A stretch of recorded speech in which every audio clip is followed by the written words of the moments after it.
everything you all are doing. So interesting enough for me, and I think it's, quite similar to a lot of other different stories that people have had. But it all started with healing with me. I felt very connected, and it felt very natural to help people with different ailments, whether it's body work. I eventually started getting into a little bit of meditation, which, other types of energetic healing came through, and just I started being able to work on people in that way a little bit.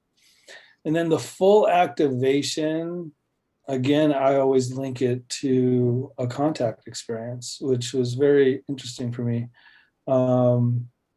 So 3 nights in a row in Encino, California, in my mom's backyard.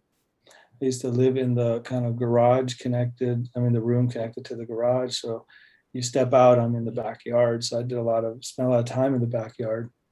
And 3 nights in a row, there was this triangle shaped craft up in the sky for 45 minutes, moving just enough for me to know that that's not a star, and taking shape here and there. So 3 nights in a row, this was happening. And I felt very strongly that there was some sort of information or some sort of transmission I was supposed to get. And I felt it was very distorted. And the fourth night, I was scheduled to go to a Bashar. This was like 1992 or 93 or somewhere around then. That's how kind of long this has been for me.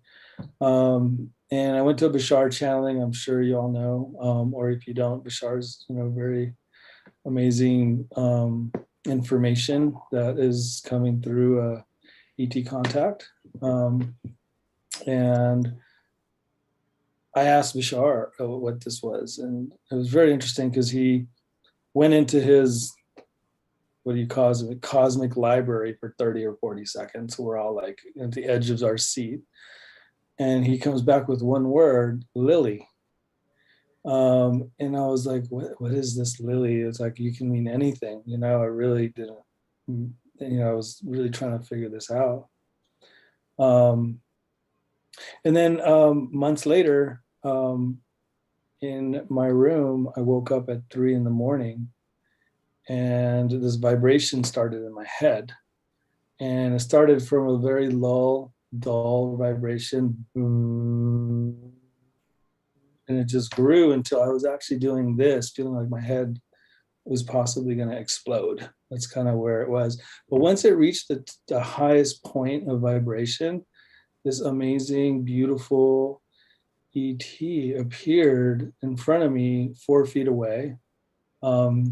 Clear, I can see the glare, there's some sort of light shining on her, and you can see the glistening in her skin, and beautiful Asian humanoid being. But again, we all feel like when this happens, or if this was ever going to happen, that we'd be prepared for it. And it's like, we're ready, and at that point, I've always believed in it. I still was not ready, because at that point, the fear started from my solar plexus in that same vibrational state, that once it got to the highest point of fear, she disappeared. And it was very interesting the way she disappeared. There was this, remember in the 80s when you would turn off a TV, there'd be that line? Like when she disappeared, that line was there. So fast forward a little more than that, to I think it was like 6 or 7 months later, I'm hitchhiking to Missouri for a rainbow gathering, and I'm camped out at the healing camp, working on people, and there's